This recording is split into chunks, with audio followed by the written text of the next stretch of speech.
मैत्रिणींनो, आज आषाढी पौर्णिमा. आषाढी पौर्णिमा निमित्त आपण महाराष्ट्रीयन थाली बनवणार आहोत. त्यासाठी आज आपण पाटवडी रस्सा बनवणार आहोत. त्यासाठी आपण एका तव्यावर छान एक कांदा भाजून घेतलेला आहे. त्यामध्ये तीळ, खोबरं, खसखस, मोठी विलायची आणि छोटी विलायची आणि थोडे गरम मसाले घातलेले आहे. यामध्ये दालचिनी पण घातलेली आहे आणि याला छान परतून घ्यायचं आहे. नंतर आपण इकडे हिरवं वाटण तयार केलेलं आहे. अद्रक, लसूण, हिरवी मिरची, कोथिंबीरच्या कांड्या घातलेल्या आहे. नंतर एका फ्राय पॅनमध्ये थोडं तेल घ्यायचं आहे आणि यामध्ये राई, जिरं, हिरवा मसाला घातलेला आहे. याला छान परतून घ्यायचं आहे. यामध्ये आपण आता पाटवडी बनवणार आहोत. बेसनाची पाटवडी खूप टेस्टी आणि छान लागते. नंतर त्यामध्ये आपण लाल तिखट, हळद घालणार आहोत आणि याला छान परतून घेणार आहोत. नंतर त्यामध्ये या छोट्या वाटीने आपण 1.5 वाटी पाणी घालणार आहोत. 1.5 वाटी पाण्याचं प्रमाण बरोबर असते आणि त्यासाठी आपण नंतर गरम मसाला घातलेला आहे आणि नंतर आपल्याला यामध्ये 1 वाटी बेसन घालायचं आहे. 1.5 वाटी पाणी असलं तर 1 वाटी बेसन घालायचं आहे आणि मीठ पण घालायचं आहे आणि छान याला मिक्स करून घ्यायचं आहे. छान अशा गुठळ्या पडल्या नाही पाहिजे याच्यामध्ये. तुम्ही बघू शकता किती छान बेसन तयार झालेलं आहे पाटवडीसाठी. परत आपल्याला याला 5 मिनटं शिजवून घ्यायचं आहे. असं करून आपण 10 मिनटं याला छान शिजवून घ्यायचं आहे. त्यामुळे तुमचा पाटवडी रस्सा छान बनतो. एका साईडनी मी याला तेल लावलेलं आहे. इकडे बघा तुम्ही, कढी पण तयार झालेली आहे. नंतर पाटवडी रस्सा आपण तयार करणार आहोत. एका फ्राय पॅनमध्ये आपण राई, जिरं, तेल घातलेलं आहे. नंतर हिरवा मसाला आपण यामध्ये घालणार आहोत. आज स्पेशल आषाढी पौर्णिमा स्पेशल जेवण आहे. तर बघू शकता तुम्ही, इथे मसाला छान तयार झालेला आहे. नंतर आपण कांदा, अद्रक, लसूण आणि खोबऱ्याचा पेस्ट घातलेला आहे याच्यामध्ये.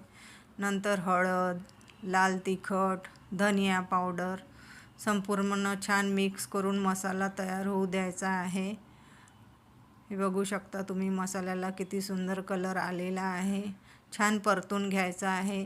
याला तेल सुटेपर्यंत परतायचं आहे. नंतर आपण 1 टोमॅटो मिक्सरमध्ये बारीक करून घातलेला आहे आणि इकडे एका साईडनी मी एका ताटामध्ये छान पाटवडी पसरून घेतलेली आहे. त्यामध्ये ओलं खोबरं घातलेलं आहे वरून आणि कोथिंबीर घातलेलं आहे.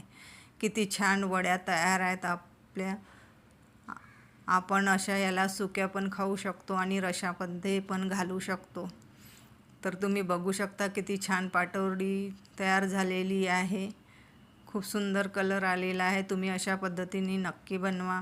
आणि आता आपला इकडे मसाला शिजून तयार झालेला आहे. तुम्ही बघू शकता, याला तेल सुटलेलं आहे. छान तेल सुटेपर्यंत हा मसाला तयार होऊ द्यायचा आहे. बघा किती छान पाटवडीचा रस्सा आता तयार होणार आहे.